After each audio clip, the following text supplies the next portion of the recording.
Business Week points out that, I'm just quote some things to give you the flavor. They say over the past dozen years, meaning basically since the Reaganites took over the past dozen years, U.S. industry has conducted one of the most successful anti-union wars ever with a chilling effect. The purpose, they're very clear about the purpose. They say management's basic goal was to undermine the rights that were guaranteed by the 1935 Wagner Act, which brought the United States into the civilized world briefly. They were very quickly undermined. If there's time, I'll come back to that. Some of those rights are still guaranteed by law, but as Business Week points out, that's just a technicality.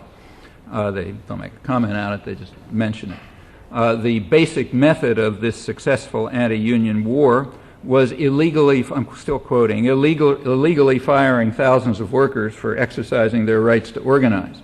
They point out that illegal firings increased by a factor of 6 for organizing from the late 60s to the late 80s, mostly during the 80s. Employers illegally fired, unlawful firings occurred in 1/3 of all representation elections in the late 80s. It's compared with 8% in the late 60s. And they quote a Harvard law professor who points out, even more significant than the numbers is the perception of risk among workers who think they'll be fired in an organizing campaign.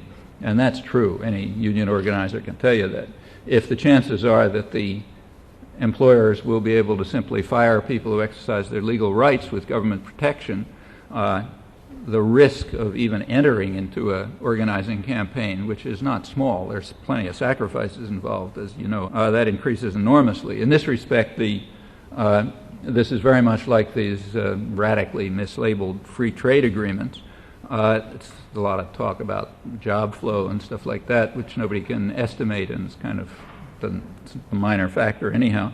The major factor is just the threat.